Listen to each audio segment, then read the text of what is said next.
Je suis professeure adjointe ici à la Faculté des sciences infirmières de l'Université de Montréal et membre chercheuse régulière au RÉSIC. Alors, je serai votre modératrice aujourd'hui pour cette activité scientifique du RÉSIC. Alors, avant de commencer, on va peut-être faire le tour de tous les sites, voir, bien sûr, on a des gens ici à la Faculté des sciences infirmières, mais on va faire le tour des sites à l'extérieur. Donc, on devrait avoir l'UQAT. Est-ce que l'UQAT, vous nous entendez bien? Il n'y a pas l'air d'avoir personne à l'UQAT. Toujours, toutefois, la visioconférence, elle est partie. La salle est assez sombre. Alors, on a le Shriners aussi. Oui, OK, ils nous entendent bien, ils nous font un petit salut. Après ça, on a le CHU de Sherbrooke, Hôtel-Dieu. Bonjour. Ensuite, on a le CHUM. Le CHUM, est-ce que le CHUM, il y a des gens au CHUM? Non, c'est OK. Le CRCHUM? OK. Après ça, l'UQTR. Est-ce qu'il y a des gens de Trois-Rivières? Excusez, Oui. le CHUM est branché, le CRCHUM n'est pas branché, le CHUM est branché. Ah, parfait, le CHUM. Bienvenue, le CHUM. Alors, le CRCHUM n'est pas branché. Est-ce que l'UQTR, est-ce que Trois-Rivières sont branchés avec nous? Oui, on nous entend bien, puis Oui, il va y avoir bonjour. d'autres personnes qui vont se joindre aussi. Parfait, merci beaucoup. On a l'UQAR, campus de Lévis. Est-ce que oui, bon, oui, OK, je vous ai vu. Oui, c'est le campus de Rimouski qui est branché. C'est Rimouski qui est branché. Lévis ne se sont pas encore joints à nous. On est là, mais il n'y a personne d'arrivé encore. OK. On les prendra quand elles vont arriver, c'est bon? Ensuite, on a l'Université Laval. Oui, il y a quelqu'un à l'Université Laval, je vous ai vu. Alors, merci beaucoup, ça fait le tour de tous nos sites. Alors, sans plus tarder, je vais vous présenter notre conférencière pour aujourd'hui. Il s'agit de professeure Catherine Baudry. Alors, je vais vous lire sa courte biographie. Donc, boursière Rhodes. Professeur Baudry est titulaire d'un doctorat et d'une maîtrise en sciences économiques de l'Université d'Oxford. De ses études en génie électrique spécialisées en technologie spatiale, elle garde un profond intérêt pour la technologie, la science et l'innovation. Elle est professeure titulaire au département de mathématiques et de génie industriel et titulaire de la chaire de recherche du Canada de niveau 1 sur la création, le développement, la commercialisation de l'innovation, chaire innovation à Polytechnique Montréal. Elle est aussi membre du Centre universitaire de recherche sur la science et la technologie, fellow au Centre interuniversitaire de recherche en analyse des organisations, le CIRANO, et professeure associée à l'UQAM et membre fondatrice de la Global Young Academy. Alors, les travaux de la chaire Innovation portent sur l'impact de la recherche et de la collaboration sur le développement des innovations et leur commercialisation, de même que sur l'interaction entre les réseaux locaux et internationaux. Ces travaux visent à considérer l'innovation dans son ensemble, de l'idée à sa commercialisation et à décloisonner le processus d'innovation. La professeure Baudry se penche entre autres sur les partenariats, les réseaux, la collaboration entre chercheurs universitaires, les entreprises et les organisations gouvernementales. Aujourd'hui, professeur Baudry va nous entretenir d'un sujet qui est fort actuel, qui est la discrimination envers les femmes scientifiques en santé, des publications de qualité qui seraient moins citées et des salaires aussi plus bas. Alors, avec l'accroissement marqué des femmes en sciences, la productivité scientifique des femmes et des hommes a été étudiée sous de nombreux angles et le constat demeure toujours le même. Il y a un écart marqué au détriment des femmes. Elles publient moins, peu importe le pays ou la discipline. Elles sont à la traîne en ce qui concerne le taux de citation et la production scientifique. De surcroît, leur salaire demeure plus faible que celui des hommes et obtiennent leur promotion plus tard. La maternité, le rang professoral et une plus grande multidisciplinarité, ont été identifiés comme étant des facteurs expliquant ces différences. Alors, n'y aurait-il pas également une certaine forme de discrimination qui agisse sournoisement? Alors, professeur Baudry, la parole est à vous. Ah oui, simplement vous dire que prenez vos questions en note, puis vraiment, on va répondre, le professeur Baudry va répondre à l'ensemble de vos questions à la toute fin de sa présentation. Et aussi de fermer votre micro, s'il vous plaît, pour pas que ça dérange, parce qu'on a un retour de son ici aussi. C'est bon? Est-ce qu'il y avait d'autres messages? Alors, vous pouvez débuter. Parfait. Bonjour à toutes et à tous. Je n'ai pas vu d'homme encore, mais ça fait changement de Polytechnique. Donc, je voulais vous remercier chaleureusement de l'invitation. Ça me fait un immense plaisir d'être ici pour présenter deux articles, un qui a été publié et un autre qui est en construction, disons, parce qu'on a eu les données à l'automne et on est encore en train de valider l'échantillon. Donc, c'est vraiment, l'idée, c'est de regarder si vraiment il y a une certaine discrimination ou si ça pourrait être des facteurs environnementaux ou des facteurs sociétaux, des facteurs de choix de la part des femmes qui peuvent expliquer la raison pour laquelle les femmes sont moins citées et leurs salaires sont plus faibles. Donc, la santé n'est pas différente des autres disciplines. On note ça dans à peu près toutes les disciplines qui existent. Donc, le plan de la présentation, je vais d'abord présenter tout ce qui touche à la production scientifique. Donc, c'est un article qui a été publié dans Research Policy en septembre 2016. On va d'abord faire des constats sur les inégalités. Je vais vous expliquer très brièvement la méthodologie derrière l'article et vous présenter les résultats. Et par la suite, je vais parler de la question des salaires, qui est une enquête qu'on a faite l'été dernier à travers le Canada. Donc, la présentation est séparée grosso modo en deux. Donc, si vous pouvez m'indiquer quand on sera rendu à 25-30 minutes, je devrais être rendu à peu près à la moitié. Donc, sans plus tarder, le premier article sur la production scientifique. D'abord, pourquoi le Québec? C'est un article qui a été fait uniquement sur le Québec. D'abord, on avait une excellente base de données sur le financement de la recherche universitaire dans un système qui s'appelait le système d'information sur la recherche universitaire qui était maintenu par le ministère de l'Éducation, à l'époque du loisir et des sports. Ce qui faisait qu'on était capable de distinguer tout ce qui était financement public, tout ce qui était financement privé, ce qui était de l'infrastructure, du financement opérationnel de recherche. On était capable de voir les contrats industriels que les professeurs avaient. Donc, on avait toute l'information sur tous les comptes universitaires des professeurs, ce qui nous donnait une richesse absolument extraordinaire en termes de mesure de l'impact de la recherche subventionnée. Bon, cette base de données-là n'a malheureusement pas été maintenue après 2012, ce qui fait que les données que je vais vous présenter datent de cette époque-là. Bon, c'est sûr qu'on peut aller regarder les publications par la suite, mais bon, l'argent reçu en 2012 a somme toute un impact assez moindre quand on est rendu en 2017-18. Pourquoi le Québec aussi?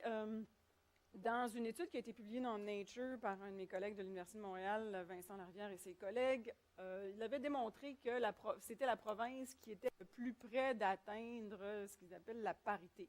Bon, là, il faut tout de même vous dire que, à 27% de femmes, on est loin du 50%, mais bon, vous dire en sciences, technologies, génie et mathématiques, ça tourne autour de 14-15. Donc, en santé, ça va un petit peu mieux. En sciences sociales, on est presque à 36-37, donc ça va encore mieux. Donc, on va regarder surtout tout ce qui est extra-scientifique, extra-technologique. On n'a pas... l'article n'en traite pas, mais c'est tout de même des informations qu'on peut retrouver à l'Observatoire des sciences et des technologies, qui est un observatoire qui est hébergé à l'UQAM. C'est l'endroit d'où proviennent les données. Donc, la littérature sur le genre nous dit qu'en moyenne, les femmes scientifiques publient moins que les hommes, puis que cet écart tend à s'amoindrir à mesure qu'il y a de plus en plus de femmes qui deviennent professeurs d'université, mais bon, elles sont toujours sous-représentées. On note aussi... Désolée, c'est parce qu'on n'a pas le PowerPoint, nous, à l'écran. Est-ce que tout le monde l'a? Parce que nous, on n'a pas accès, on a juste la page de présentation. Le PowerPoint ne défile pas, là. Shriners aussi, on n'a pas la présentation. On ne l'a pas non plus, On a le même problème à Trois-Rivières, puis notre technicienne est allée voir qu'est-ce qui se passait. Même chose pour Rimouski. Est-ce que c'est possible de leur envoyer un courriel? On vérifie tout avec le technicien. Le technicien vient d'en être informé. On vérifie ça, puis on essaie de corriger la situation le plus rapidement possible. En attendant, si le technicien peut bouger la caméra pour être fixé sur l'écran, je peux me tenir dans l'écran. C'est corrigé. C'est corrigé. Merveilleux. C'est bon, merci beaucoup. Excellent. Bon, parfait. Donc, les articles des femmes sont moins cités ou prennent un temps plus long à atteindre le taux de citation maximal. Il y a plusieurs études qui n'ont pas identifié d'effet de genre sur le taux de citation. En fait, si vous regardez les différents articles, dépendamment de la méthodologie qui est employée, on trouve soit un impact négatif, un impact neutre, parfois même un impact positif, ce qui a donné lieu à l'idée que les femmes publient peut-être moins, mais visent des revues à plus grande qualité. Donc, on trouve à peu près de tout dans la littérature. On note aussi que les femmes reçoivent moins de financement, puis vous allez voir les données que je vais vous présenter, c'est exactement le cas au Québec. Donc, pourquoi un tel écart? Donc, il y a plusieurs thèmes qui ont été avancés ou raisons qui ont été avancées dans la littérature. Bon, les femmes auraient peut-être moins d'occasions de collaborer parce qu'elles elles décident de rester autour de l'université plutôt que de partir en sabbatique, d'aller faire plusieurs conférences par année à cause des enfants. Donc, on présente vraiment les enfants à la maternité comme un boulet qui attache les femmes et qui les maintient et les empêche d'aller un peu partout dans le monde. Sauf qu'évidemment, ce n'est pas permanent. Les enfants n'ont pas toujours 5 ans, éventuellement ils grandissent, deviennent adolescents. Dans lequel cas, partir en conférence, ça fait du bien. On dit les femmes sont moins productives dans la première décennie de leur carrière scientifique, mais plus productives par la suite. Donc, vous allez voir, si vous regardez la littérature, c'est vraiment assez étendu ce qu'on trouve comme raison. On dit aussi que les femmes se spécialisent moins, donc elles sont davantage multidisciplinaires, ce qui est plus difficile à publier parce qu'il y a beaucoup de journaux scientifiques qui sont essentiellement centrés sur des sujets très, très pointus et très monodisciplinaires. Donc, il y a énormément de raisons qui ont été avancées. Bon, évidemment, l'article qu'on a publié est incapable d'étudier tous ces facteurs-là qui sont tous interreliés, mais on a quand même examiné plusieurs facteurs à la fois. On dit aussi dans la littérature que les femmes travaillent dans des universités où la recherche est moins intensive ou des universités de moindre qualité, entre gros guillemets. Puis dans les universités à forte intensité de recherche, les femmes occuperaient des rangs inférieurs, des rangs universitaires inférieurs aux hommes. Donc, est-ce qu'il y aurait un plafond de verre? Donc, en regardant la littérature, il faut faire la part des choses. Peut-être que c'est un effet d'âge, dépendamment des cohortes. Donc, il faut toujours prendre en considération les différences d'âge entre les hommes et les femmes. On dit aussi que les femmes enseignent davantage d'heures ou ont plus de tâches administratives que les hommes. Ça, évidemment, ça se ferait au détriment de la recherche parce que, il y a le même nombre d'heures dans la journée pour les hommes et les femmes. Donc, il y a une iniquité quant à l'accès aux fonds, à l'équipement et aussi aux études supérieures. Donc, à mesure que vous avancez dans les niveaux universitaires, il y a de moins en moins de femmes. Donc, au baccalauréat, on a une majorité de femmes. En maîtrise, dans certaines disciplines, on a encore une majorité de femmes. Et quand on arrive au doctorat, au postdoctorat, plus on avance vers le titulariat des professeurs, moins il y a de femmes. Donc, ce n'est pas une situation qui est simple, donc c'est une situation complexe qui est multifactorielle. Donc, l'idée derrière l'article, c'est d'arrêter de traiter chacun des facteurs un à un et de comparer homme-femme pour le nombre d'articles, homme-femme pour le nombre de citations, homme-femme pour la quantité d'argent de recherche, etc. Donc, on met tout ça dans une espèce de grosse boîte noire où on fait des statistiques, où on regarde vraiment, on prend en considération l'influence que tous ces facteurs-là ont les uns sur les autres. Donc, les questions que l'article se pose, c'est quel est l'impact scientifique des femmes si on tient compte du nombre de publications selon le rang d'auteur, donc premier auteur, dernier auteur et ce que j'ai appelé auteur du milieu. Le niveau de financement public, privé et sans but lucratif. Le facteur d'impact de la revue, le nombre de co-auteurs de l'article. Donc, est-ce que l'effet de genre est aussi marqué qu'on le voit si on prend chacune de ces variables-là, une après l'autre. Donc, la motivation, c'est l'impact du financement public, l'influence de l'environnement, l'impact de la collaboration, du réseautage sur l'impact scientifique des femmes au Québec, parce que c'est le seul endroit où on a les données de financement complètes. Donc, la méthodologie, vraiment, c'est une démarche exploratoire parce qu'on n'avait pas dans les données les facteurs sociodémographiques qui sont des facteurs importants. Donc, tout ce qu'on a, c'est le genre. On ne sait pas si la personne a eu des enfants, l'âge des enfants, la longueur des congés de maternité, etc. Donc, c'est toujours à prendre avec un grain de sel. C'est vraiment une comparaison qui se veut, somme toute, sur des facteurs autres que sociodémographiques. On a l'âge et le genre uniquement pour la personne. On n'a pas le rang universitaire non plus. Donc, on est allé chercher les données de bibliométrie, donc tout ce qui est nombre d'articles et nombre de citations. Tout le financement des chercheurs.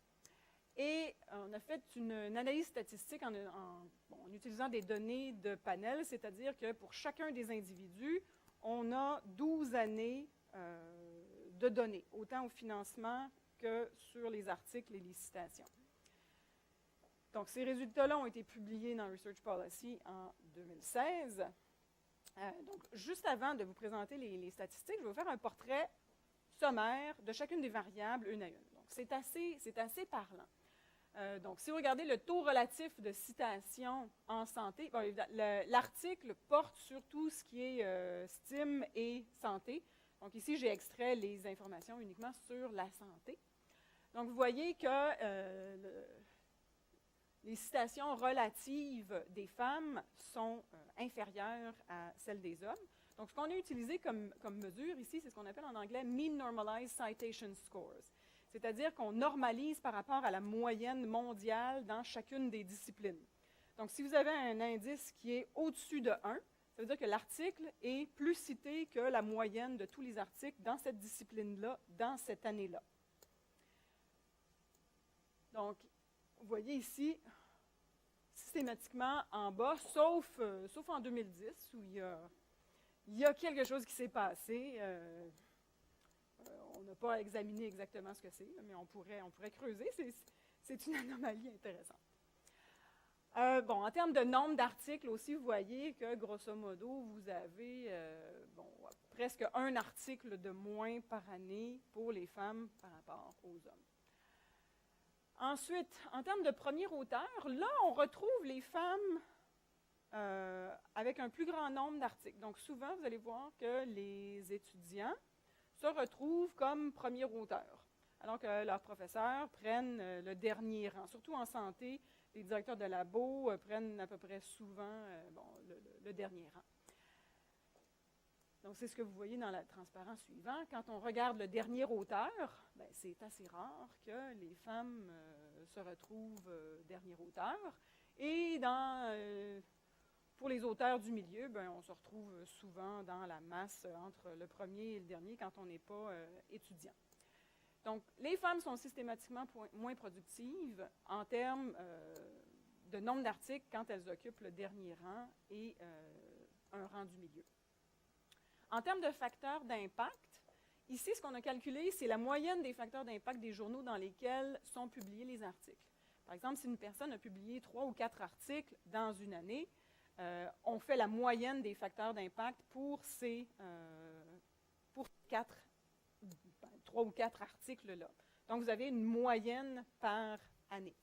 On aurait pu aller chercher le maximum ou la médiane ou peu importe, on a choisi la moyenne. Donc, encore une fois, vous avez un facteur d'impact qui est plus faible que celui des hommes. Donc, ici, en termes de nombre, on avait plus de publications des femmes, mais c'est quand même, en termes d'impact scientifique, c'est quand même des articles qui ont été moins cités que les articles de leurs collègues masculins. Là, je vais faire une petite parenthèse. Évidemment, dans ces articles-là, il y a des hommes et des femmes qui sont co-auteurs. Donc, il faut faire bien attention quand on dit, ça, c'est les articles des femmes, ça, c'est les articles des hommes.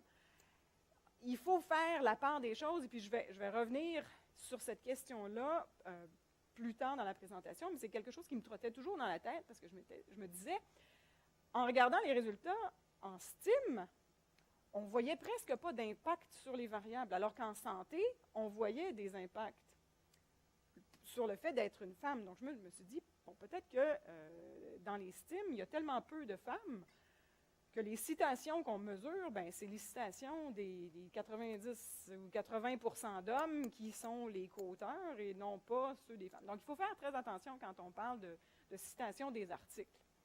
C'est toujours, dans le fond, une responsabilité partagée de la part de tous les auteurs.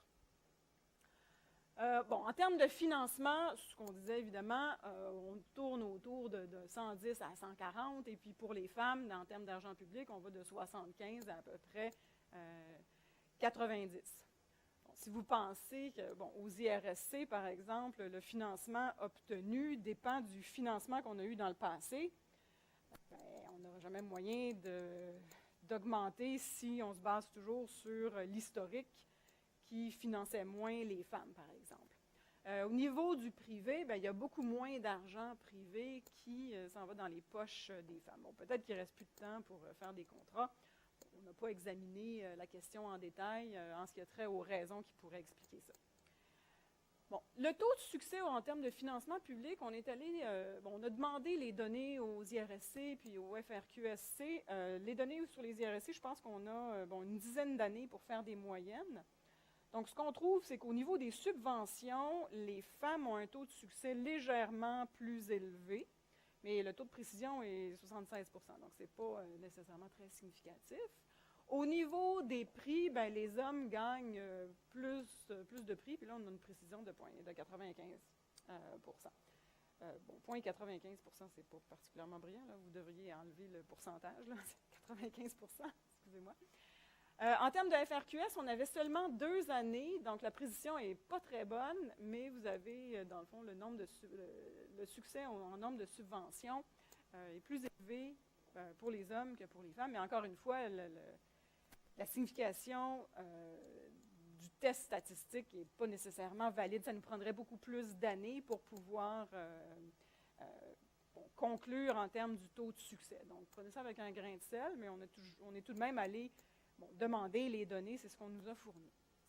Donc, en termes de portrait sommaire, donc la première analyse, en regardant chacune des variables une à une, on montre que ce qu'on voit dans la littérature, ben, c'est ce qu'on observe ici au Québec en termes de taux de citation, de nombre d'articles, de financement, de facteurs d'impact.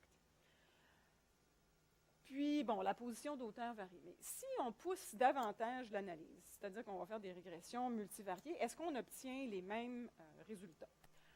Donc, en faisant covarier tous les facteurs qui pourraient affecter l'impact scientifique, tous les facteurs qui sont à notre disposition, c'est sûr qu'on n'a pas la maternité, le nombre d'enfants, le rang professoral. Bon, il en manque quelques-uns. Donc, on note encore un léger désavantage pour les femmes, mais ce n'est pas aussi clair que si on regarde chacune des variables une à une. Évidemment, la question du financement est cruciale. Plus tu as d'argent, plus tu payes d'étudiants, plus tu produis d'articles. Plus tu produis d'articles, plus tu es visible dans le marché des citations et plus on risque d'être cité. Mais est-ce que l'argent a un impact directement sur le nombre de citations? C'est peut-être moins clair. Bon, en santé, les femmes performent mieux que leurs collègues pour certains facteurs. Donc, par exemple,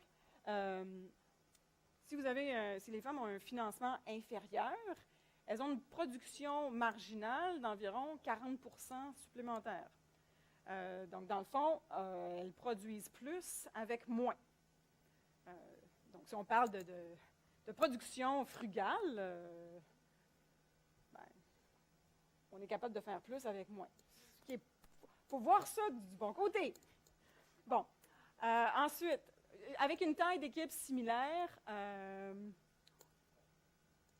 le nombre de citations que les femmes obtiennent est légèrement plus élevé. Bon, par exemple, ça, c'est pas particulièrement énorme. Si on ajoute un co-auteur, ça augmente la production de 0,05 à 0,06 articles scientifiques.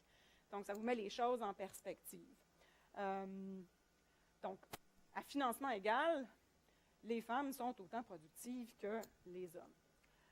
Donc ici, ce que je vous montre, dans le fond, c'est les régressions qui, le 40% que j'ai mentionné, vous allez le retrouver ici. Et ici, pour le nombre d'auteurs, si on ajoute un auteur, donc ici, ce que vous avez en haut, c'est si on ajoute un auteur de plus, ou si, par exemple, ici, on ajoute 100 000 $ de plus de financement, bien, 100 000 $ de plus de financement, on fait grosso modo 0,16 articles de plus. Si on a un nombre d'auteurs égal, bien, pour les femmes, on va avoir 0,7, 6 articles de plus que les hommes. Donc, c'est ce que ça représente en termes de production scientifique. Donc, évidemment, la question de l'article était plutôt sur les citations, donc l'impact scientifique. Ça, c'est toutes les variables sans traiter le genre. C'est vraiment la suite qui est plus intéressante. Ce sur quoi je veux qu'on se concentre, c'est vraiment la variable que j'ai appelée Share Women. Donc, dans cette variable-là, parce qu'on se posait la question à savoir, est-ce que c'est une question de masse critique? Parce qu'on ne voyait pas d'effet en STEAM, mais on en voyait en santé. Là, on s'est dit, bien, 15% versus 26%. Peut-être qu'à 15%, il n'y a pas assez de femmes pour être capable de dire, bien ça, ce serait peut-être des articles où il y a une femme puis 12 hommes, alors qu'à 26%, bien, il y a plus d'effets de genre. Donc, on a trituré les données de toutes les façons, on ne trouvait rien. Puis là, j'ai dit à mon collègue, j'ai dit, bien, pourquoi on n'irait pas chercher la proportion de femmes dans la liste d'auteurs? Bon, évidemment, comme tous les articles ne sont pas genrés, c'est un sous-échantillon, donc on a, dépendamment des disciplines, entre 30 et 50% des articles dans Web of Science pour lesquels on est capable d'établir le genre. Donc, avec ces données-là, on est allé chercher pour chacun des articles la proportion de femmes dans la liste d'auteurs. Et puis là, ce qu'on trouve, c'est très intéressant. Donc ici, si on maintient le facteur d'impact des journaux moyens dans lesquels les hommes et les femmes publient, plus il va y avoir de femmes dans la liste d'auteurs, moins l'article va être cité. Donc là, on a regardé ça. Si on le représente graphiquement, c'est ce que vous voyez ici dans le graphe. Donc, la ligne du haut, c'est quand vous avez 100% d'hommes, donc une proportion de femmes de 0%, et la ligne du bas, c'est quand vous avez une proportion de femmes de 100%. Donc, si vous maintenez un facteur d'impact de 6, bien, vous venez de diminuer le nombre de citations normalisées, grosso modo, de à peu près 1,2. Donc là, ça, c'est un résultat intéressant qui pointe vers une possible discrimination des gens qui citent ou un biais en termes de choix disciplinaires, c'est-à-dire articles plutôt spécialisés ou monodisciplinaires par rapport à des articles qui seraient plutôt multidisciplinaires. Donc là, l'article n'a pas examiné cette question-là, mais soulève la question: est-ce qu'il y a un biais de genre et est-ce qu'il y aurait d'autres facteurs qui pourraient influencer le fait que si vous avez 100% de femmes, bien, vous allez être moins cité, alors que si vous avez une femme parmi une mère d'hommes, bien là, vous allez avoir beaucoup plus de citations. Et puis ça, évidemment, bien, il fallait maintenir la qualité des articles. Donc, c'est la raison pour laquelle on a regardé chacune des variables, mais la seule qui sortait de façon très, très significative, c'est le facteur d'impact. Donc, en maintenant le facteur d'impact moyen, plus vous avez de femmes dans la liste d'auteurs, moins votre article va être cité. Et puis ça, on observe la même chose pour les STEAM et pour la santé. Alors que quand on regardait uniquement les articles des femmes par rapport à ceux des hommes, évidemment noyés dans une moyenne, là, on obtenait seulement des résultats pour les femmes et non pas pour les hommes. Donc ça, c'est un des résultats qui est important. Donc en santé, la masse critique de femmes est plus importante. On remarque davantage d'effets de genre, donc d'effets négatifs de genre sur la production et sur l'impact scientifique. En STEAM, mais souvent, les femmes disparaissent dans une mer d'hommes, alors c'est très, très difficile d'attribuer les citations des articles. Et ça, c'est des citations parfaites. Donc, en somme, bon, les résultats ne sont pas si pires parce que, à part le dernier graphe que je viens vous montrer, à financement égal, on produit autant, donc il faut vraiment aller, il ne faut pas regarder chacune des variables une à une. Donc, moi, je dirais, les femmes scientifiques sont tout aussi compétentes que leurs confrères. Donc, les questions qui restent à examiner là-dedans, c'est quelle est la part de choix dans le type d'article qu'on fait? Quelle est la part de choix dans, bon, est-ce que je fais un article de plus ou je passe ma fin de semaine avec ma famille? Il faut se poser la question parce qu'à un moment donné, on se fait aspirer dans une spirale où la production, à un moment donné, il y a autre chose dans la vie. Bon, quelques éléments de réflexion. Est-ce qu'il y a discrimination? Est-ce que c'est un choix de publier dans des revues ou des articles qui sont plus multidisciplinaires? Est-ce qu'il y a une position moins avantageuse dans les réseaux? Parce que les femmes iraient dans moins de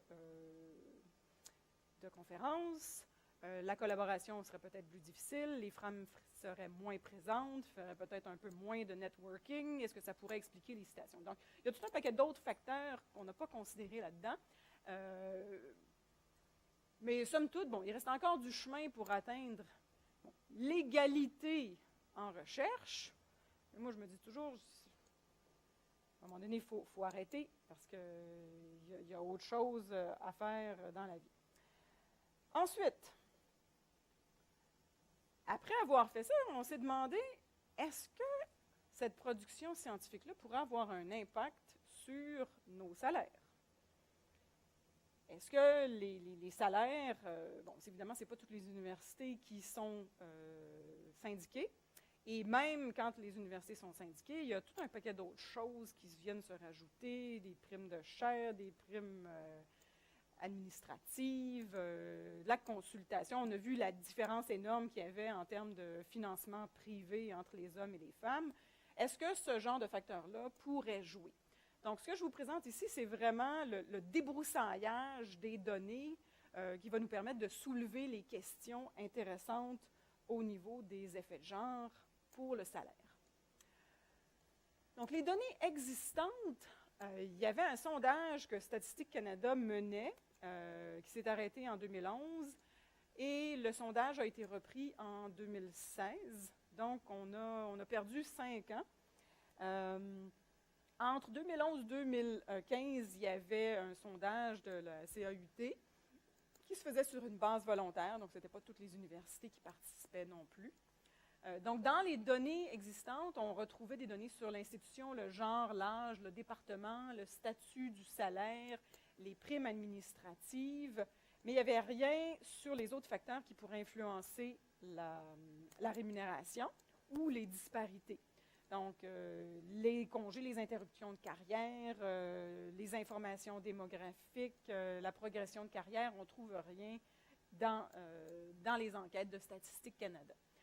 Donc, ce n'est pas complet, ce qui nous a poussé à faire notre propre enquête.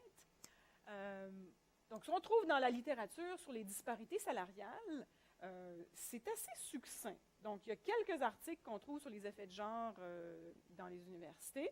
Bon, dans les syndicats, on trouve, Statistique Canada a trouvé qu'il y avait une différence d'à peu près 2 à 3 % entre les universités syndiquées et non syndiquées.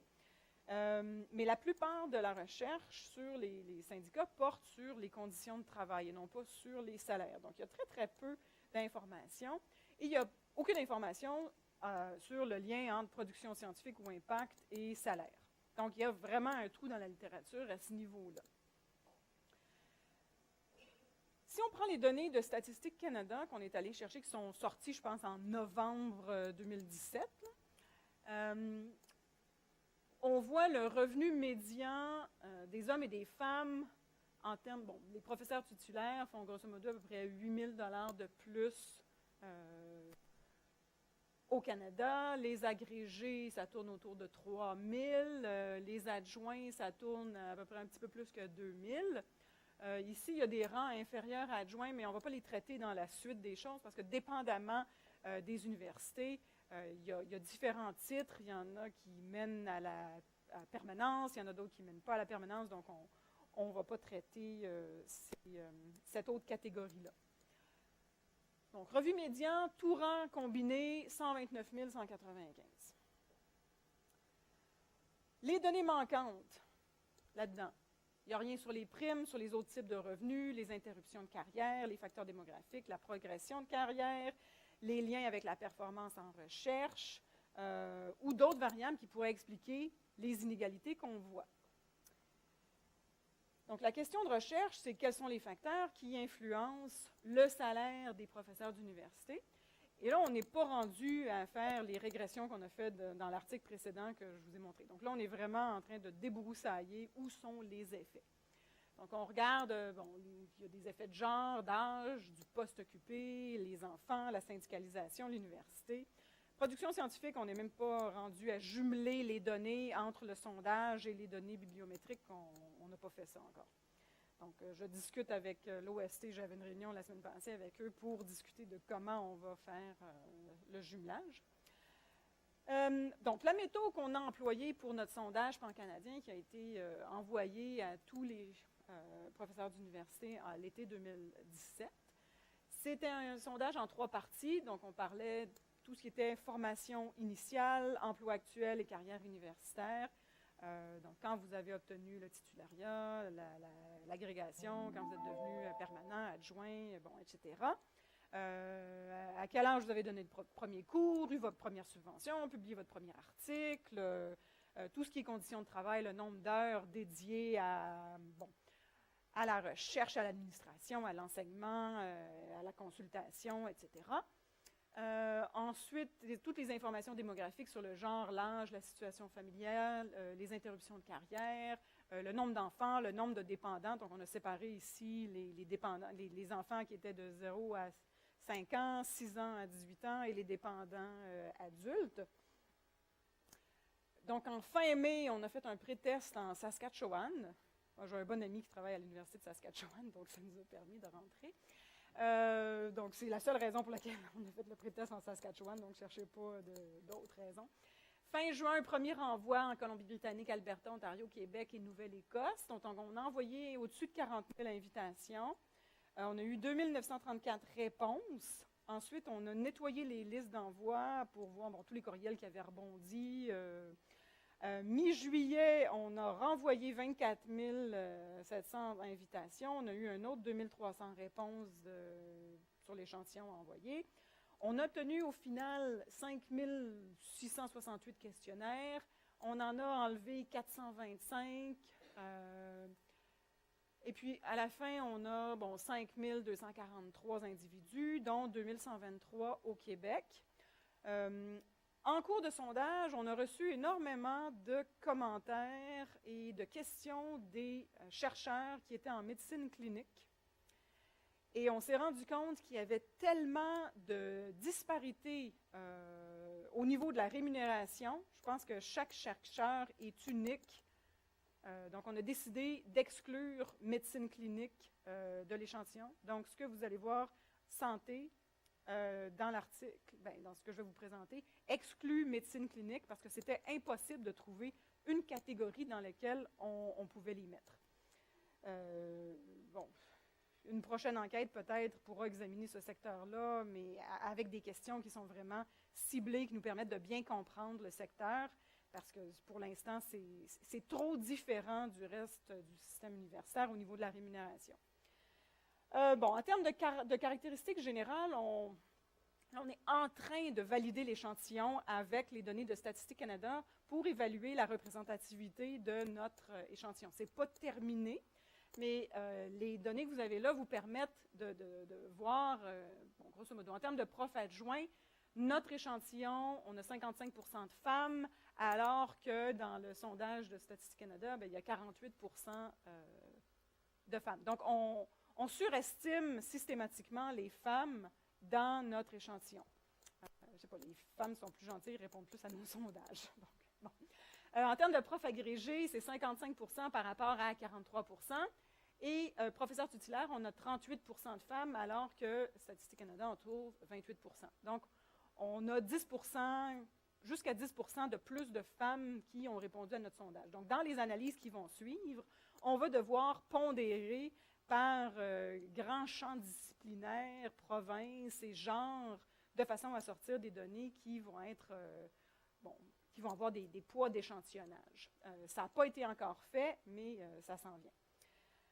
Donc, surreprésentation aussi des sciences sociales et humanités dans le sondage. Donc, ici, au Québec, je vous avais dit, on avait à peu près 15 % de femmes, en santé 26 %, puis en SSH à peu près 36 %. Donc, on a encore une surreprésentation des femmes en sciences sociales et en sciences humaines. Donc, ça aussi, il faut prendre ça en considération. Donc, si on exclut les primes, évidemment, les femmes sont moins payées que les hommes. L'écart s'accroît si on considère aussi les revenus de consultation. Donc, les hommes vont faire plus de consultations que les femmes. Et de façon non surprenante, les femmes obtiennent moins de primes de marché quand elles vont négocier leur salaire quand elles sont embauchées que les hommes. Après ça, cet écart-là se suit pour le reste de la carrière si les primes de marché existent et demeurent jusqu'à la fin de la carrière. Donc, on part avec un retard et ce retard-là se maintient ou s'accroît au fil des années. Donc, on a un travail à faire avec les filles qui sortent de nos universités et qui rentrent dans leur premier poste. Ici, on a comparé Québec-Ontario et on a jumelé Alberta, Colombie-Britannique et Nouvelle-Écosse. Bon, ça semble un peu étrange de regrouper deux extrêmes du pays, mais c'est juste pour avoir un échantillon dont la taille est suffisante pour pouvoir faire des comparaisons. Si on regarde maintenant juste la santé, donc ce que je vous ai montré avant, c'était le Canada en général. Si on regarde seulement en santé, encore une fois, les hommes gagnent systématiquement plus que les femmes, mais l'écart est beaucoup plus prononcé en Alberta qu'en Colombie-Britannique. Ici, en Nouvelle-Écosse, on a exclu l'échantillon en santé parce qu'on n'avait pas assez de répondants. Donc ici, vous retrouvez seulement Alberta et Colombie-Britannique. Donc, vous avez un écart qui frôle les 45 % dans les provinces de l'Ouest. En Ontario, ça tourne autour de 30, puis au Québec, ça tourne autour de 11. Mais quand on va chercher le revenu total, qui comprend toutes les primes, toute la consultation, là, on tourne autour de presque 50 000 d'écart en Alberta, Colombie-Britannique. Et là, on vient de creuser l'écart au Québec d'à peu près 22 000. Donc, il y a beaucoup d'argent qui se rend dans les poches des hommes au niveau de tout ce qui est rémunération globale à ce niveau-là. Si on regarde maintenant le Québec, donc ici, en STEAM, l'écart tourne autour de 4 000. En santé, il tourne autour de 11 000 et en sciences sociales, autour de 4 000. Donc, c'est vraiment en santé que l'écart homme-femme est le plus grand. Ici, on était regarder les revenus de consultation. La moyenne des revenus de consultation la plus élevée en santé, c'est 48 810 pour les hommes, puis 31 078 pour les femmes. Donc, on va quand même en faire de la consultation, mais les revenus sont moindres. Bon, peut-être qu'on en fait moins, c'est peut-être pas parce qu'on est moins rémunéré pour la partie consultation. Ça, on n'est pas allé examiner cette question-là. Tous voient évidemment leur revenu total augmenter avec les primes, mais les primes contribuent à accentuer l'écart de la rémunération totale entre les hommes et les femmes. En termes de progression de carrière, Donc, quand est-ce qu'on obtient, à quel âge on obtient la titularisation, à quel âge l'agrégation, quand est-ce qu'on publie notre premier article. Et là, encore une fois, on a comparé STEAM Santé SSH. Bon, en STEAM, l'écart est très faible, sauf pour les profs agrégés et les profs titulaires. Donc là, on a à peu près 1 an d'écart, puis après ça, à peu près 2 ans d'écart pour les professeurs titulaires. Mais avant, il n'y a pas de différence. C'est vraiment vers la fin que ça s'accentue. En santé, bon, le premier article est publié plus tard. Mon Dieu. On obtient le doctorat plus tard. Ensuite, bon, l'écart pour adjoint est assez faible, mais ici, l'écart 1,8 ans pour professeur agrégé et 2,1 ans pour titularisation. Donc, l'écart semble aussi s'accentuer avec l'âge. Bon, en sciences humaines, sciences sociales, l'écart se maintient grosso modo autour de 1 an pendant toute la période. Donc ça, c'est au Canada. Si on regarde maintenant juste la santé et qu'on compare les provinces, en Colombie-Britannique et en Alberta, on part avec un retard de 3 ans et on finit avec un retard de 4,5 ans. Au Québec, on semble rattraper le retard. Donc, on part avec un retard de 2 ans et au final, on a un retard d'à peu près 0,4 ans. Et puis en Ontario, ben, cet écart se maintient. Bon, ces données-là ne sont pas pondérées pour les moyennes d'âge des individus. Donc, il va falloir aller regarder si on a un effet de cohorte, des cohortes de 5 ans ou des cohortes de 10 ans pour voir s'il y a une différence de cohorte. Donc ça, c'est juste les données brutes que je vous donne ici. Au Québec, ici, on a regardé STEAM Santé SSH. Au Québec, l'écart se résorbe. En STEAM, l'écart se maintient, augmente vers la titularisation. Et en SSH, l'écart se maintient. Donc, grosso modo, la même image que ce qu'on avait au Canada. Si on regarde maintenant la syndicalisation, ici, vous avez remarqué qu'en Alberta et Colombie-Britannique, il n'y a pas d'université non syndiquée dans notre échantillon. Au Québec, les seules universités non syndiquées, c'est HEC et McGill.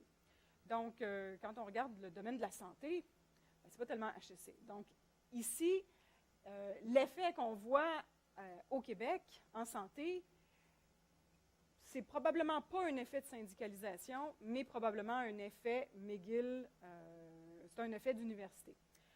On n'a pas vraiment de moyen de démêler les deux effets pour l'instant. Donc, prenez ça avec un grain de sel, les résultats syndiqués, non syndiqués pour le Québec. Mais ici, ça vous donne la répartition des répondants au niveau hommes-femmes, syndiqués, non syndiqués. En Ontario, 68% sont non syndiqués. C'est l'Université de McMaster, Toronto et Waterloo. Ce sont les universités qui sont non syndiquées. Donc, dans l'échantillon complet au Canada, on a 78% des répondants qui sont syndiqués. Là, on se pose la question, est-ce que l'effet de travailler dans une université qui est syndiquée permet de réduire les écarts hommes-femmes?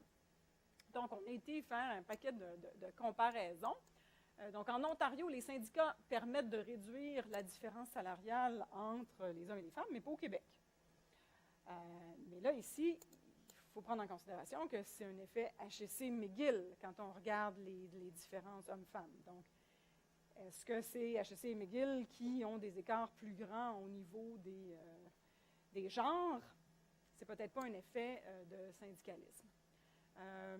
On obtient des résultats similaires pour la rémunération totale. Puis encore une fois, c'est lié à un effet d'université qu'on n'est pas encore capable de démêler. Il reste combien de temps? À peu près 10 minutes? 8, 9, parfait. En termes de progression de carrière, vous avez vu les deux graphes, les séries de graphes que je vous ai présentés. Les syndicats contribuent à réduire les délais de progression de carrière, particulièrement au Québec. Bon, évidemment, Colombie-Britannique, Alberta, il n'y a pas de différence. Il n'y a pas de syndicalisation, mais il y a énormément de différences. Si vous regardiez les graphes, on partait de 3 ans d'écart à 4,5 ans d'écart dans l'Ouest. Donc, tous les résultats ici sont significatifs. Il y a des écarts entre les syndiqués et non syndiqués qui sont significatifs. Donc, le syndicat permet de réduire l'écart parce qu'il y a un certain nombre de normes. Tu peux demander l'agrégation à partir de tant d'années après ton bac ou ton doctorat, ou peu importe, dépendamment de la convention collective.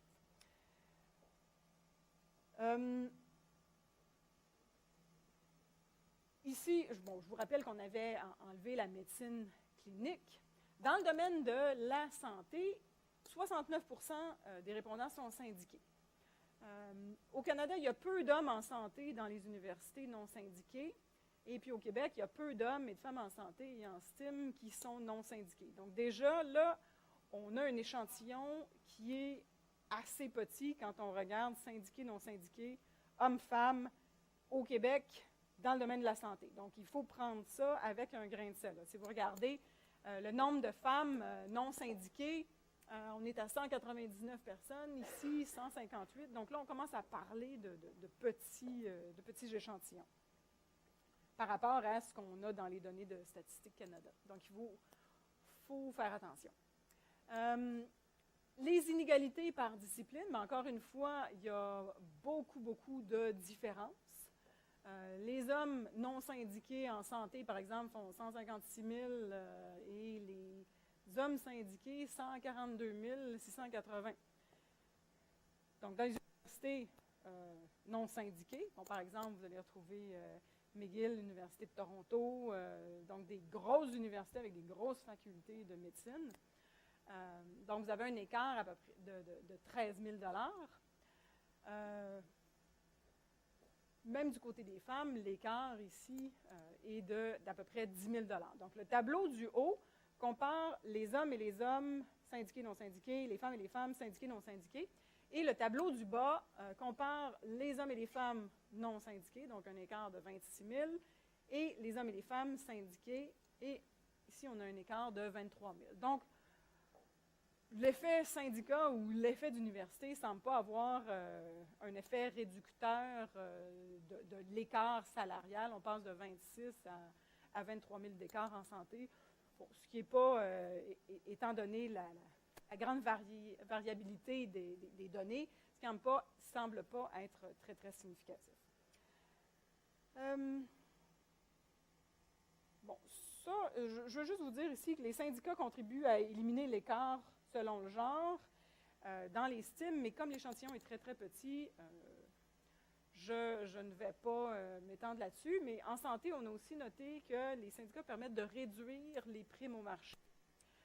Donc, peut-être que les primes au marché sont très importantes dans les universités non syndiquées, qui sont encore des très grandes universités au Canada. Quand on a McGill, Waterloo, Toronto, c'est peut-être juste un effet d'université qu'on est en train de mesurer, non pas un effet de syndicat. Donc, il faut faire très attention ici. En termes de progression de carrière, il y a à peu près juste en SSH où le syndicat fait une différence.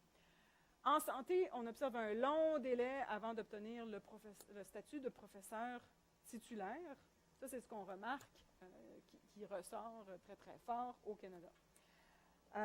Bon, là, je vous inonde de chiffres. Là. Il va falloir regarder ça plus en détail, puis vous avez la présentation. Là. Si on regarde uniquement le Québec, bien là, encore une fois, l'échantillon dans plusieurs disciplines est très petit. Et puis, au Québec, bien, seuls les professeurs de McGill ne sont pas syndiqués. Donc, c'est vraiment un effet d'université qu'on mesure. Et là, en santé, on se retrouve avec 58 hommes non syndiqués et 50 femmes non syndiquées. Donc, ce n'est pas un échantillon représentatif de la population. Donc, faites bien attention avec les chiffres que vous avez dans la suite des choses. Donc, ici, si on compare les hommes et les femmes non syndiqués, l'écart est d'à peu près de 9 000. En santé, est à peu près de... Ça, à mon avis, c'est une erreur. Je pense qu'on devrait avoir santé ici puis SSH, parce que ça me semble étrange. Enfin, il faudrait que je vérifie, là. j'ai peut-être mal tapé, je vais vous corriger ça pour la présentation que vous mettrez dans le site, là, mais ça vient de me sauter aux yeux parce que je mettais toujours STEAM, santé, SSH, mais les salaires ne semblent pas congruents avec... bon, donc, je vais sauter celle-là. Bon, les inégalités liées aux primes, encore une fois, on a des écarts importants entre les différentes provinces, mais aussi entre les hommes et les femmes. Encore une fois, les inégalités reliées aux primes au Québec, pour les femmes, elles ont une rémunération qui est inférieure, des postes administratifs qui sont moins payants, moins prestigieux. Mais ici, avec les primes administratives et les primes de chair, elles semblent gagner plus que les hommes. Donc là, encore une fois, il faut aller vérifier si notre échantillon en STEAM pour les femmes est représentatif au niveau des salaires, ce qu'on peut faire avec les données de Statistique Canada. Mais on ne peut pas aller voir tout ce qui est prime pour calculer la rémunération globale. Mais au moins, on a une idée du salaire pour chacun des différents postes. Si on regarde le genre et les enfants, on a regardé très, très brièvement, on a regardé comme on ne mesurait pas de résultats qui étaient tangibles, on est allé regarder le moment où les femmes et les hommes font les enfants. Est-ce que la maternité se passe avant l'obtention du PhD ou se passe après l'obtention du PhD? Donc, l'idée derrière était de regarder, est-ce que quand on a des enfants pendant le PhD ou avant, l'écart d'obtention du PhD se répercute sur toute la carrière? Alors que si on a les enfants après avoir obtenu le PhD, les femmes réussissent à rattraper le retard. Donc, c'est ce qu'on a observé. Donc, comparé aux hommes qui n'avaient pas d'enfants avant l'obtention de leur PhD, les femmes obtiennent leur statut de professeur adjointe plus tard, mais réussissent à rattraper l'écart par la suite. Comparé aux hommes qui n'avaient pas d'enfants après l'obtention de leur PhD, les femmes progressent plus rapidement. Donc, ici, on rattrape l'écart, mais pas complètement. Et puis ici, on progresse plus rapidement. Donc, c'est comme si les femmes se dépêchaient d'obtenir tous les rangs avant de faire les enfants. Donc, on se dépêchait d'obtenir la permanence, l'agrégation, être bien rendu vers la titularisation avant de faire les premiers enfants. Alors qu'ici, on fait les enfants avant le doctorat, puis par la suite, l'écart s'amoindrit, mais pas aussi vite que ce rattrapage-là. Donc ici, il y a quelque chose à examiner au niveau des différences entre le début de la carrière et l'appui que les femmes reçoivent lorsqu'elles ont des enfants pendant leurs études. Il y a une différence à aller examiner au niveau des répercussions, pas au niveau salarial, mais au niveau de la progression de la carrière plus tard. Donc, en somme, on n'a pas révolutionné les résultats. La rémunération est inférieure à celle des hommes. Grosso modo, c'est les primes qui accroissent cet écart-là. La province, la syndicalisation, la discipline influencent l'écart aussi. On a aussi noté que les femmes auraient tendance à moins négocier leur salaire à l'entrée. La phase 2 de cette étude-là, c'est de jumeler avec les données bibliométriques, mais aussi d'aller faire des entrevues sur le terrain pour voir si les femmes ont justement demandé ces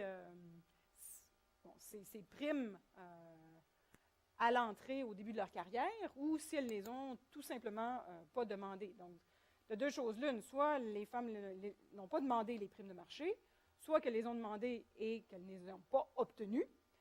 Donc, il faut aller voir qu'est-ce qui se passe au niveau des primes de marché parce qu'il y a un écart qu'on n'est pas capable d'expliquer. Donc, le mot de la fin, la suite, je viens de vous le dire. Donc, c'est d'essayer de jumeler la philosophie des deux articles ensemble pour voir si la production scientifique va avoir un impact sur la carrière. Parce qu'on sait que plus on a d'articles, plus on est cité, plus on va chercher d'argent. Plus on va chercher d'argent, plus on est rentable pour l'université, plus c'est facile de passer à travers les différents rangs universitaires. Donc, c'est des choses qu'on veut aller examiner pour la suite. Donc, je vous remercie de votre attention et puis ça va me faire plaisir de répondre à vos questions. Si vous voulez les poser en anglais, je suis parfaitement à l'aise de répondre en anglais à vos questions. Merci.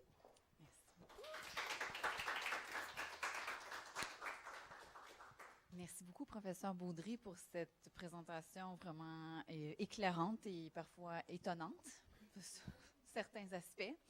On va passer aux questions. Peut-être qu'on va commencer par les sites éloignés pour revenir ici ensuite à la salle aux questions ici. Alors, je ne sais pas si vous avez des questions, les sites à l'extérieur de Montréal.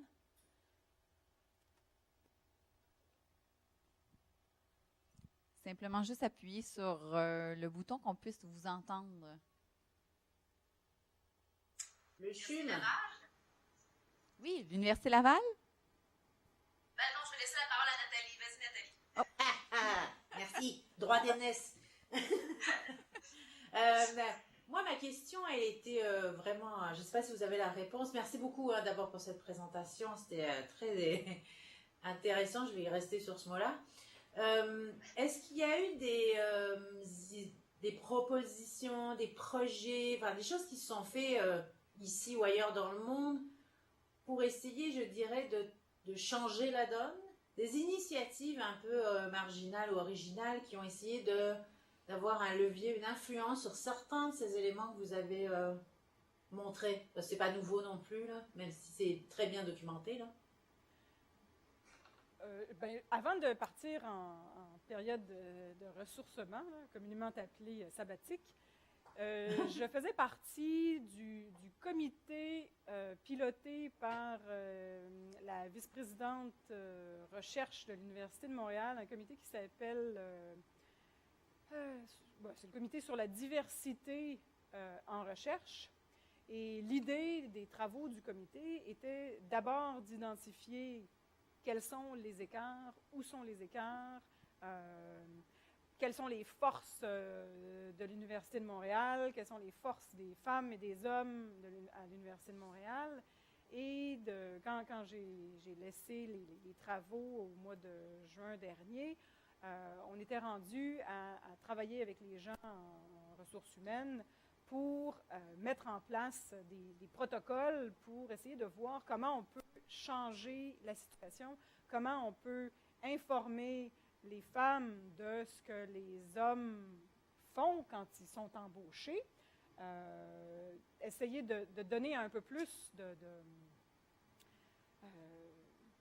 pas nécessairement de courage, mais d'information aux femmes, parce que en étant toute seule, on ne sait pas, on ne discute pas entre nous des questions salariales, on ne discute pas entre nous des questions de primes de marché, c'est des sujets tabous. Les hommes, systématiquement, vont arriver, vont demander plus parce qu'ils pensent qu'ils valent plus.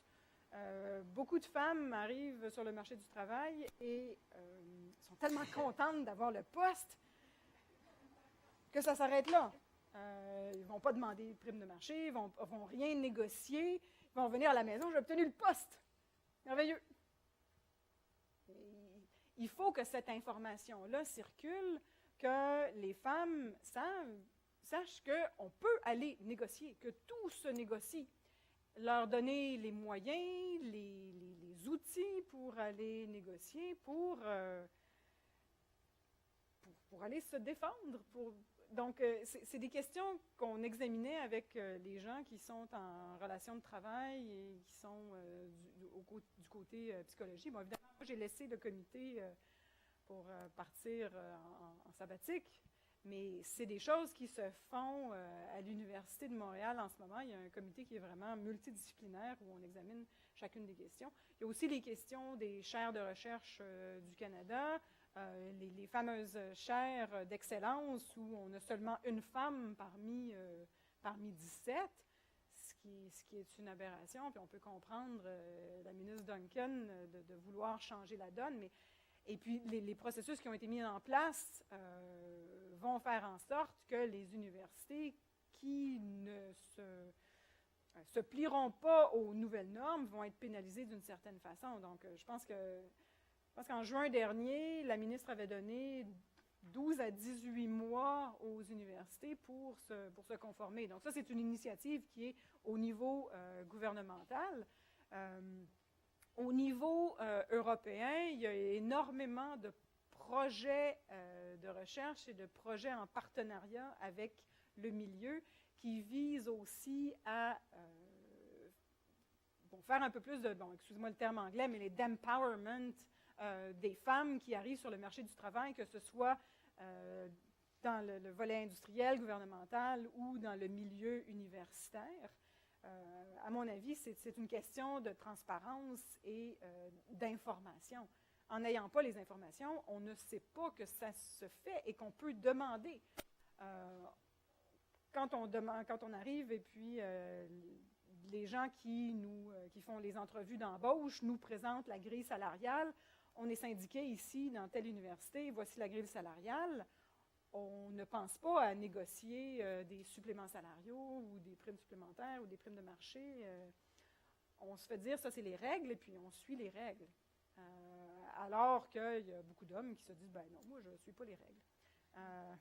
Donc, il y a plusieurs initiatives, mais je pense qu'on est encore au balbutiement de ce genre d'informations-là. Plus ça va se parler, plus ça va se savoir, plus on va réussir à réduire l'écart, à mon avis, du moins les écarts salariaux au niveau des hommes et des femmes. Je ne sais pas si ça répond à votre question, là, mais... Nathalie, est-ce que ça répondait à votre question? Oui, ça répond à ma question, ça me laisse aussi beaucoup d'espoir. C'est bien. Oui. Est-ce que vous... Donc, vous pourriez parler à Marie-Josée pour lui demander si les travaux où ils sont rendus, parce que comme je n'ai pas fait partie du comité, je ne pourrais pas vous répondre, là, mais je suis sûre que Marie-Josée, ça ferait un plaisir de vous répondre. J'y compte bien. Merci beaucoup, Nathalie. Je pense que Geneviève Roch à Québec avait une question. Geneviève, si j'ai bien reconnu ta voix? Oui, exactement. C'est ce que. Donc, d'une part, merci beaucoup pour la présentation. Très stimulante. Je vais utiliser un mot en complément de celui de Nathalie. En fait, très intéressant, très stimulant. Puis, je reviens, en fait, il y avait 3 éléments qui venaient de questionner en complément de tous ceux que vous avez présentés. D'une part, j'aurais aimé voir aussi, est-ce qu'il y aurait moyen d'aller voir s'il y avait dans les fonds de démarrage aussi attribués aux femmes versus aux hommes, selon les facultés.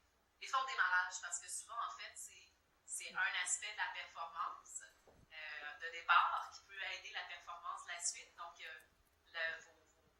vos recherches mettaient beaucoup l'accent sur le salaire. Mais ce qui va faire une différence potentielle dans la productivité en recherche peut être le fonds de démarrage qu'on attribue. Maintenant, est-ce que ce fonds de démarrage-là est teinté du genre ou teinté de perspectives facultaires? Ça peut être l'autre aspect, puisqu'il va être possible qu'on investit moins sur un candidat qui provient d'une faculté autre que médecine, par exemple, dans des fonds, dans des centres de recherche qui sont FAQS, exemple. C'est un questionnement supplémentaire qui me venait dans ce que vous avez mentionné par rapport au genre. D'autre part aussi, au niveau de la perspective administrative, les IRSC ont certainement les données, puis c'est quelque chose qui m'a allumé dans les derniers concours. Le nombre de femmes sur les comités d'évaluation, je ne sais pas si c'est anecdotique, mais il me semble souvent très élevé. Et je parle de femmes actives par rapport aux hommes actifs qui sont sur les comités d'évaluation, autrement dit. Souvent, on peut voir beaucoup plus d'hommes qui sont retraités ou sur le bord de la retraite dans les comités d'évaluation, alors que les femmes sont souvent plus nombreuses. Mais je dis, mais ça me semble très anecdotique, mais c'est une question qui m'est apparue à travers les années. Que je me suis questionnée, puis d'ailleurs, je l'avais soumise aux IRSC, parce qu'on voit que c'est quand même un organisme qui porte attention au financement et qui est très conscient des préjugés inconscients au niveau du genre. Donc, c'est certainement des données, en fait, qu'ils ont, puis qui pourraient être intéressantes d'analyser, toute proportion gardée, évidemment, du nombre de femmes dans la discipline de chacun des comités et d'hommes dans la discipline de chacun des comités. Et ça aussi, au niveau des résultats que vous avez présentés dans les charges administratives et investissements externes en recherche pour être intéressant. Puis vous avez soulevé les syndicats. Je sais que nous, dans la nouvelle convention collective, je suis à l'Université Laval, donc c'est une clause que j'ai trouvée particulièrement intéressante qui est apparue dans notre dernière convention collective qui dit que lorsque la professeure ou le professeur agrégé a bénéficié d'un congé de maternité ou d'un congé parental d'au moins 16 semaines, sa promotion au rang de titulaire est accordée, si elle est accordée entre la 5e et la 10e année au rang d'agrégé, prend effet avec une année de rétroactivité. Donc, ça serait peut-être un autre élément qui pourrait venir jouer sur le rattrapage salarial. Maintenant, ce que je trouvais très drôle, c'est qu'il supposait qu'on pouvait juste avoir eu un congé de maternité.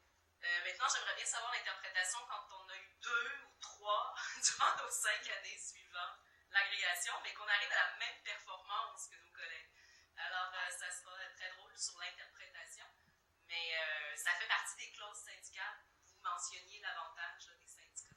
Alors, c'était ces différents éléments-là, mais je ne sais pas si vous avez observé des clauses similaires dans d'autres, si vous avez peut-être eu l'occasion de regarder des conventions par rapport au constat au niveau salarial que vous nous avez présenté. Si c'était des clauses similaires qui pouvaient avantager, parce que nous, c'est très nouveau. Là.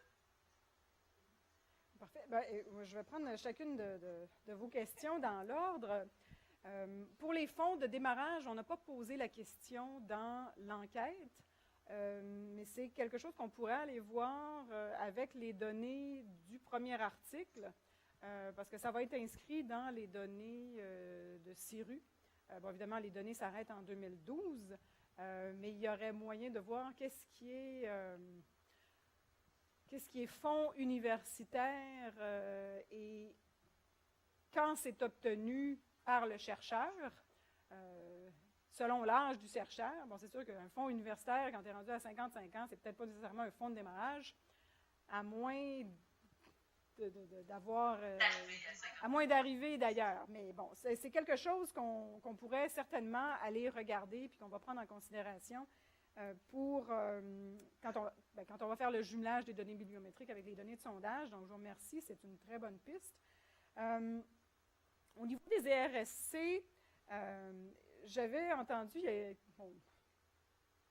quelques années, 18 mois à peu près, une conférence donnée en Europe sur des données européennes qui examinait le nombre de femmes dans les comités de sélection des subventions et trouvait que moins il y avait de femmes, moins les... Comment ça allait? En fait, ça allait dans le sens contraire de l'intuition. Ça serait dit, plus il y avait de femmes, plus il y aurait de subventions accordées aux femmes. Mais ce qu'on trouvait, c'est plus il y avait de femmes, moins les femmes obtenaient de subventions. Ce qui était somme toute surprenant, ça aurait voulu dire que, quand il y avait une seule femme, une seule représentante, tous les hommes avaient peut-être un sentiment de culpabilité et puis donnaient plus de subventions aux femmes, alors que quand il y avait une masse critique de femmes, ce que la chercheure avançait, c'est que les femmes étaient peut-être plus critiques des autres femmes, donc les autres femmes obtenaient moins de subventions quand il y avait beaucoup plus de femmes dans le comité. Nous, on n'a pas examiné cette question-là. Je ne sais pas si les IRSC se sont penchés sur la question, mais ce serait certainement quelque chose à explorer au niveau des IRSC. Donc, c'est aussi une très bonne suggestion. Au niveau des syndicats, je vais être très intéressée de suivre, voir si cette rétroactivité-là ou cette rétroaction va avoir une influence sur le rattrapage salarial par la suite. Ça va être très, très intéressant. Une des prochaines étapes, évidemment, comme on avait toutes des universités syndiquées dans l'ouest du Canada, et c'est là qu'on trouvait les écarts salariaux les plus grands, il va falloir aller éplucher chacune des conventions collectives pour voir quel est le pouvoir réel qui est imparti aux professeurs eux-mêmes? Et est-ce qu'il y a des grilles salariales? Est-ce qu'il y a des normes au niveau des primes? Qu'est-ce qui est conventionné? Qu'est-ce qui n'est pas conventionné? On n'a même pas commencé à éplucher, ni même à collecter les conventions collectives. Au Québec, ça va peut-être être plus facile parce qu'un des partenaires du projet, c'est la FQPPU.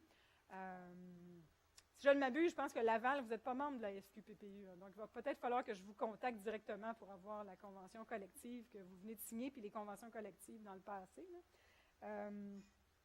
Mais c'est très intéressant. Moi, juste pour une petite anecdote, quand j'étais à Polytechnique et que j'étais enceinte des jumeaux, ils m'ont dit « Ah, ben Catherine, on va essayer de te négocier le double du congé de maternité. » Bon, évidemment, ça ne s'est jamais matérialisé, c'était fait en blague, mais...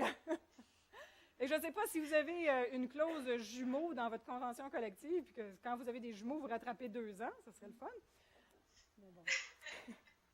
Bon, blague à part, l'effet long terme de cette convention-là va être intéressant à suivre. Donc, je vous remercie des questions. C'est des bons enjeux. Sylvie, est-ce que tu souhaitais réagir là-dessus, en lien avec ça? Une autre question? On va peut-être finir juste notre tour des sites extérieurs. Est-ce que vous aviez des questions? D'autres questions? Faites juste un signe de la main ou... Non, ça allait. Alors, on peut passer ici. Donc, y a-t-il un signe de la main que je n'ai pas vu? Dis donc. C'est juste à droite. À droite, est-ce que c'était l'U4, le Shriners? Il y a une salle bleue avec une peinture de Modigliani, je ne sais pas. Oh, c'est à peu près tout ce que je vois. On n'a pas de questions. Pas de questions? OK. Ah bon, d'accord. C'est bon. On voyait des babins, donc... Parfait. Alors, on va passer ici aux questions ici. Alors, Sylvie, vous aviez une question? Oui, merci beaucoup. C'est extrêmement intéressant. Je me demandais, avec les données du sondage, parce que peut-être dans le premier échantillon, vous ne l'avez pas, s'il y a possibilité d'explorer comment les facteurs environnementaux, par exemple l'appartenance dans un réseau ou encore le nombre de crédits d'enseignement, ou des facteurs de bourse salariale. Dans quelle mesure, dans les analyses multivariées, ça impacte, par exemple, sur les publications? Parce qu'en fait, on ne le sait pas, on n'a pas de données, on pense des choses. Tu sais, on pense, mais on n'a pas de données solides qui disent que oui ou non, par exemple, quelqu'un va enseigner, je vois 3 crédits versus 9. Est-ce qu'on publie moins ou pas? Est-ce qu'on est moins bien subventionné ou pas? C'est tout on dit intuitivement, c'est ça, mais on ne le sait pas du tout. Et nous, on essaie de voir aussi, par exemple, le réseau. Est-ce que l'appartenance à un réseau permet d'accroître la productivité qui soit au niveau des subventions, puis tout ça? Donc, est-ce qu'il y aurait des possibilités d'explorer ces facteurs-là? Certains de ces facteurs-là, je vous dirais oui. Bon, pour les réseaux, ça va. C'était pas dans le sondage. On peut explorer la collaboration au niveau bibliométrique d'une certaine façon. Bon, c'est sûr que c'est un proxy, parce que quand on tombe dans certaines disciplines, ben, on se retrouve avec une liste d'auteurs absolument gigantesque, alors que d'autres disciplines, ben, c'est seulement les gens qui ont vraiment écrit l'article. Au niveau des bourses salariales, on va pouvoir l'explorer d'une certaine façon. C'est sûr qu'on exclut médecine clinique, donc il y a beaucoup de bourses salariales qui disparaissent. Il y en a aux IRSC dans d'autres domaines. Les nombres d'heures d'enseignement, on a des données là-dessus. On n'a pas commencé à les explorer. Moi, j'ai fait une enquête en Afrique en utilisant ces données-là, en Asie, et l'étude pilote, je faisais un survol de plusieurs pays dans le monde.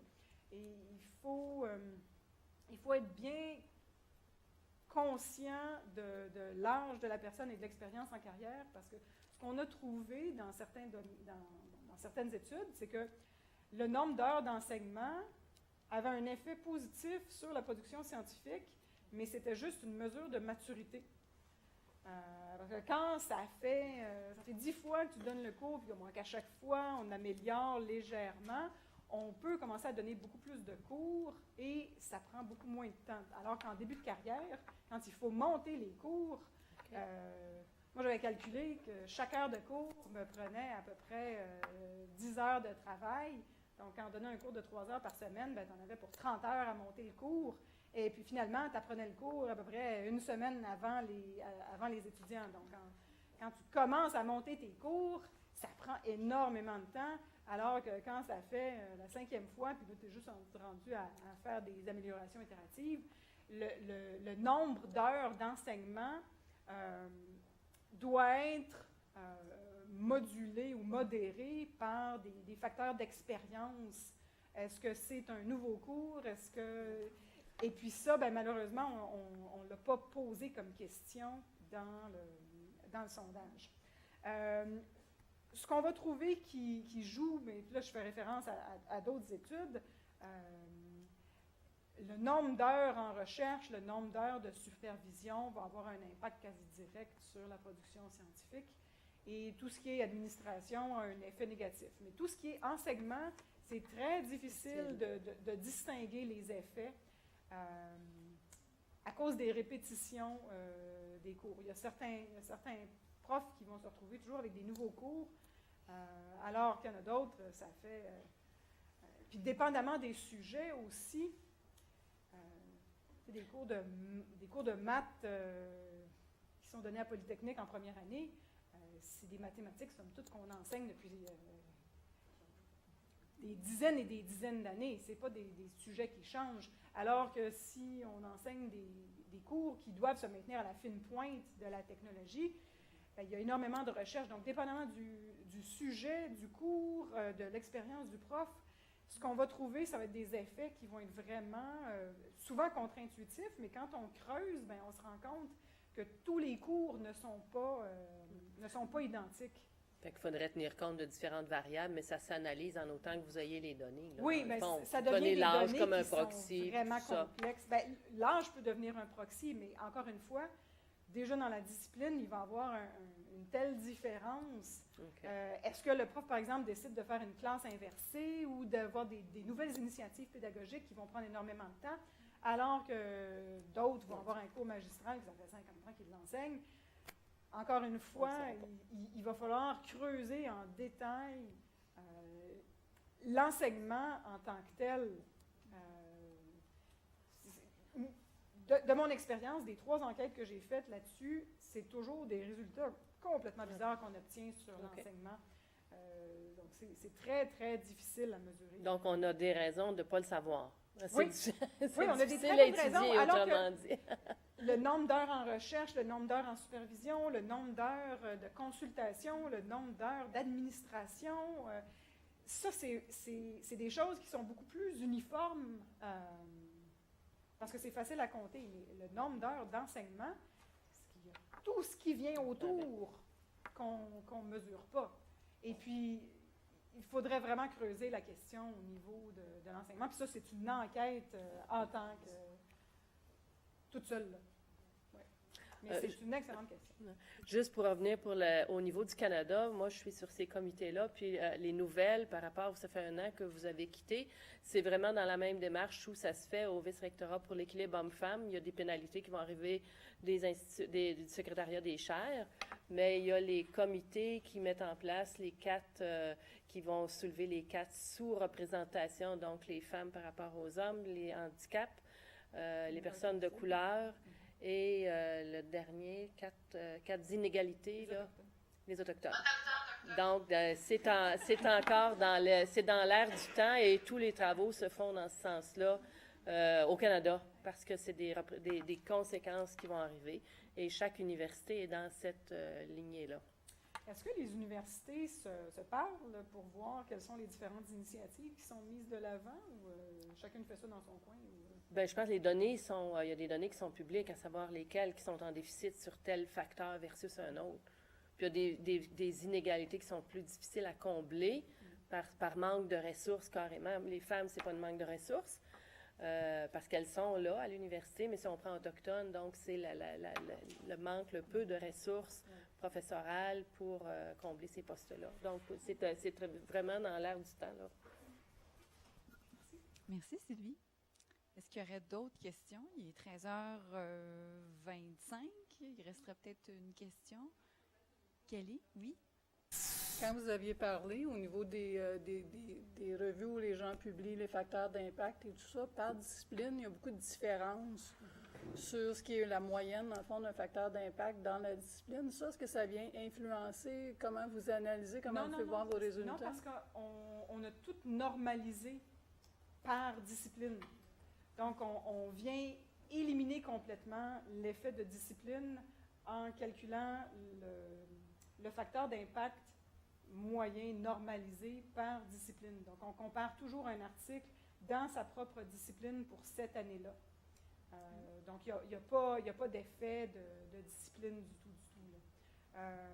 Il y a des effets au niveau du nombre d'articles, parce que ce n'est pas un nombre d'articles normalisé, parce qu'à ce moment-là, il faudrait calculer chaque individu. Puis ça, c'est quasiment impossible, parce que je ne connais aucune base de données qui est nettoyée pour le monde entier dans toutes les disciplines. Donc, on est incapable de calculer Joe Smith d'Oxford avec Joe Smith de Toronto, Joe Smith, parce que bon, il y a beaucoup de noms communs, mais on est incapable d'identifier cette personne-là puis de calculer le nombre d'articles complet. Il y a des nouveaux outils comme ORCID ou des identifiants uniques qui commencent à exister dans les bases de données comme Web of Science, mais on a juste un nombre restreint d'années, et ce n'est pas tous les chercheurs qui ont un identifiant unique, donc c'est très, très difficile au niveau du nombre d'articles par individu de normaliser. Donc, de ce côté-là, vous avez raison, il y a un biais disciplinaire au niveau du nombre d'articles. Vous prenez la physique des particules, là, en moyenne, il doit y avoir 1500 auteurs. Chacun des individus va avoir un nombre absolument faramineux d'articles, alors qu'en philosophie, on mesure pas très bien du tout. Là. Donc, plus il va avoir un nombre élevé de co-auteurs, plus il va avoir d'articles dans une discipline. Donc, les données que je vous ai présentées sur l'effet marginal en termes de production scientifique, on ne normalise pas pour les disciplines. Donc là, vous avez un effet, mais pas pour les citations. Merci beaucoup. Est-ce que ça fait... Oui, vous aviez une dernière question? Peut-être juste appuyer sur le micro pour qu'on puisse vous entendre. Merci.